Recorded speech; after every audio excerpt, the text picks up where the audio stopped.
okukuba n'okutemula n'okusirisa abo abagezaako ate okulwanirira eddembe ly'abalala, naye oluvannyuma lwa byonna naffe ne batuzikiza. Bwe batyo bwe baayisa Kiwana, bwe batyo bakoze abantu bonna bonna, ne muganda waffe Zebra bwe bamuyisiza. Kitalo nnyo ekya Zebra, naye nkikuteekako mwami Museveni. You are responsible for the death of these young people. We cannot wait to live in a Uganda where life is precious, where the lives of young people is taken seriously, is valued. Kitalo nnyo, kitalo ddala ekya muganda waffe Zebra Mando. It's on the same note that I want to mention that it is not only Zebra that was murdered, but also a young man called Robert Mukasa, who was Zebra's close friend. He was arrested by the same security on the day Zebra was murdered. The following day, Robert was found in Bombo, dead and abandoned in a bush. Kyanaku nnyo twewamaze okutemula Zebra, ne gwe bamukutte naye Robert naye bamusanze atiddwa. President w'eggwanga yennyini yavuddeyo n'akakasa nti abantu abasse Zebra abamanyi, naye era kimanyiddwa nti abasse Zebra be baakutte ne Robert, kubanga naye yabadde bokisa era n'azuulibwa ng'afudde. So it is clear nti kati obutemu buli official, government is sanctioning obutemu, ne bajja ne batemula omuntu, ekyo ne kikomaawo. Ekyo no kya nnaku. That is what we are fighting to end.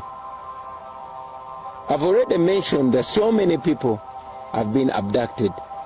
Many are rotting in jails while others are still missing. And it is our pledge that the first thing that we'll do when we get into power is to free all the political prisoners, all the prisoners of conscience that have been incarcerated by the Museveni regime.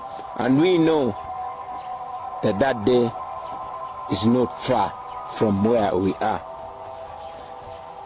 Ladies and gentlemen,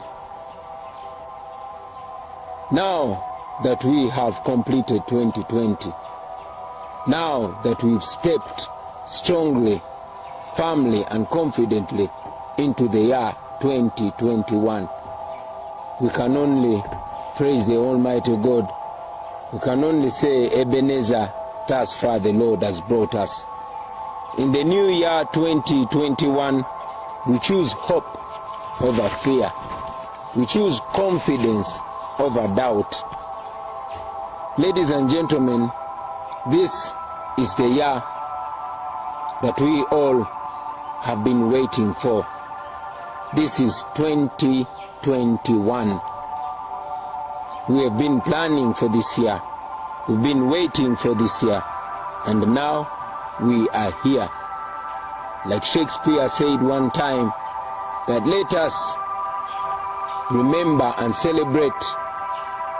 Let us eat and drink to the general happiness of the company and our friends that have not made it. But we are here.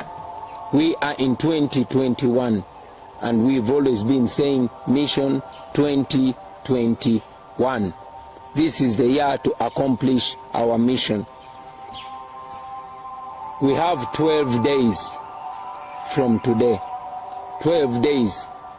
But I would rather look at it from the point of view of 10 days of campaign. 10 more days. So, we have 10 days to determine the future of our country. We have 10 days to determine the fate of Uganda. We have 10 days of campaign and 12 days to a historical election. It is this election where we are going to determine whether we shall remain slaves in our own country or whether we shall free up. It is in this election where we are going to decide whether our lives are going to be precious and valuable, or we are going to continue dying like useless creatures in our own country. It is those 12 days, ladies and gentlemen. I want to make a clarion call to all the people of Uganda. I call upon you, ladies and gentlemen, to rise up and accomplish the mission that we have all been preaching. I want to call upon you to turn out in large numbers and vote. I want to encourage all of you to dedicate these remaining 12 days, to dedicate these days to the future of our country. I've said it before, ladies and gentlemen, and I want to say it again, that we are non-violent. General Museveni has tried everything possible to project us as violent so that he can be able to respond to us with violence. I say it one more time, that we are non-violent. We are just Ugandans. We are farmers. We are border riders. We are nurses. We are doctors. We are teachers. We are lawyers. We are people of Uganda that are determined to change the fate of their nation. We are Uganda. We are the National Unity Platform. We want to change our country, and we are doing that peacefully. So, to the people of Uganda, turn up in big numbers and vote. That is the only solution. We've called upon you in the past to register massively as voters, and you did so. We called upon you to open your eyes, and you did so. We called upon you to spread the message of freedom, and you did so. Now is the time to vote. This is no usual election. This is a revolutionary election. So let's come out in big numbers and vote. Bamama abali mu katale, mikwano gyange aba boda, abalimi, abantu abali mu byalo, yonna gye muli muveeyo mulonde mikwano gyange, ate mulonde mu bungi. Eyo ye ansa yokka. Akalulu ko ke kagenda okuteeka eddagala mu malwaliro. Akalulu ko ke kagenda okukomya ettemu lino limubadde mulaba erigenda mu maaso. Akalulu ko ke kagenda obulamu bwo bukyusa bubeere bwa kitiibwa. Akalulu ko ke kagenda okusalawo oba osobola okweyogerera oba tosobola kweyogerera. Akalulu ko ssebo nnyabo ke kagenda okuggula enzigi z'amakomera n'ezo zi barracks gye basibidde baganda baffe ba Nobianli ba Edi Mutwe nga tebalina musango. Akalulu ko ke kagenda okuwa eddembe okweyagalira mu nsi yo, ke kagenda okuwa citizenship, ke kagenda okuwa eddembe ly'obuntu naawe obeerenga omuntu. It is your vote that is going to do that. And please, tubasaba zino ennaku 12 ezisigaddeyo muziweeyo mikwano gyange, muziweeyo ku lw'ensi yammwe. Keera buli ku makya obeeko gw'otuusaako obubaka, keera ku buli ku makya oteeketeeka omuntu, muveeyo mu bungi mulonde. Olunaku lw'14 lwe tugenda okulonda. Teekateeka masiki yo, teekateeka national ID yo, teekateeka akagonge we balondera, ofube olonde. N'abo abalwadde oba bateesobola mubayambe baveeyo balonde. It is on the 14th of January 2021 when we are going to change the fate of Uganda. We know that the regime is planning on a lot of things. We know that the regime is planning to cut off the internet. We know that the regime is planning to cut off mobile money services. We know that they are planning to cut off electricity. We know that they are even planning a lockdown. We know they are planning massive arrests, which they've already started doing. We know that they have already arranged fake terrorist centers in Buya barracks and other military centers. We know that they have carried out and they continue to carry out massive arrests. So prepare for that. Tukimanyi bulungi the government ya Museveni teina chance ku Kalulu. Yensonga lwaki bali mu kuyoola abaana bazzeemu panda gaali. Tumanyi nti bateekateeka ku lunaku olwo okussa amagye. They intend to deploy the military everywhere to intimidate people, to stop people from voting.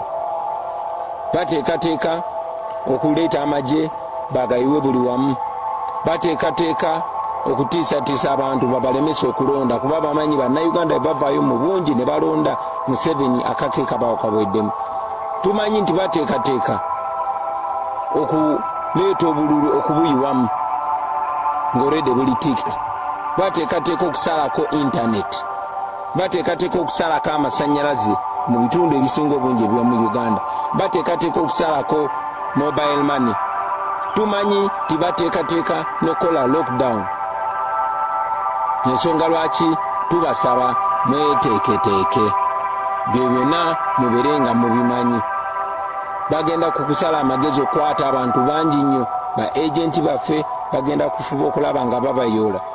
Bafuba nnyo okulaba nga buli muntu anneetoolodde oba buli muwagizi wa NUP oba buli mukulembeze wa NUP nga bamukwata ne bamusiba.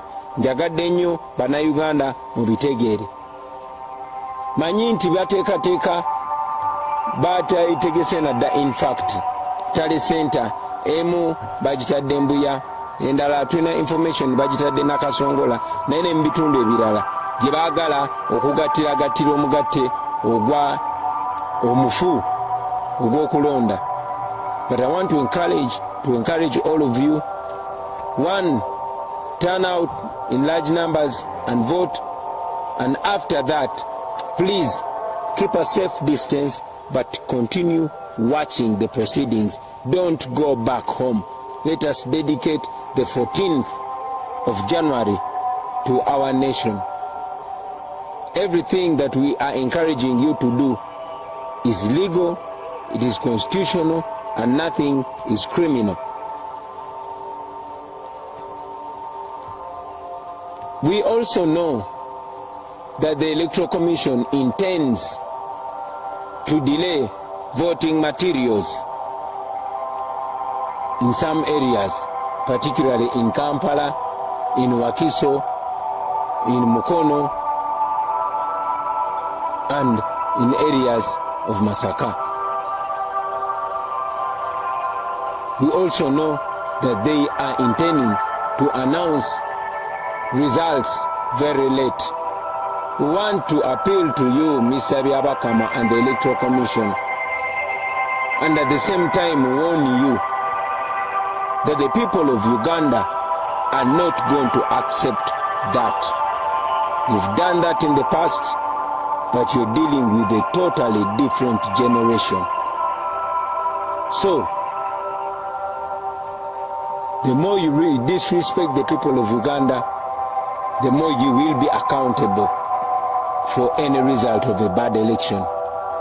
It is in your best interest and in the interest of the people of Uganda that you respect their voices. Tumanyi timwami Byabakama n'akakiiko k'ebyokulonda bateekateeka okulwisaayo ebirondesebwa ebyo ebikozesebwa mu kulonda mu bitundu ebimu nga mu Kampala muno mwennyini, ng'e Wakiso, ng'e Mukono, ng'e Masaka ne walala. Naye twagala mwami Byabakama n'akakiiko k'ebyokulonda obakubira omulanga n'obbalabula nti bannayuganda tebagenda kukkiriza nkola eyo ey'obumenyi bw'amateeka. Musirise nga batukolako ebikolobero. Tumanyi nti mwami Byabakama toli mitambo gya Kalulu kano, naye njagala okuwa amagezi oleme kubeera nampulira zibi, oleme kubeera ng'enswera gye boogerako mu lugero egoberera omulambo paka mu ntaana. Now to Mr. Museveni. General Museveni, wakati mukuwa ekitiibwa tuze tugamba ne ku mulundi guno tugamba tetulina kye tukusaba We are not asking for anything from you, General Museveni. All we are saying is keep your word. Keep your word. In Africa, they teach us that a man is noble if he's a man of his word. What we're saying is keep your word. Respect the words that you said when you are a young man. You called Obote and Amin swines for disrespecting the rights of the people of Uganda.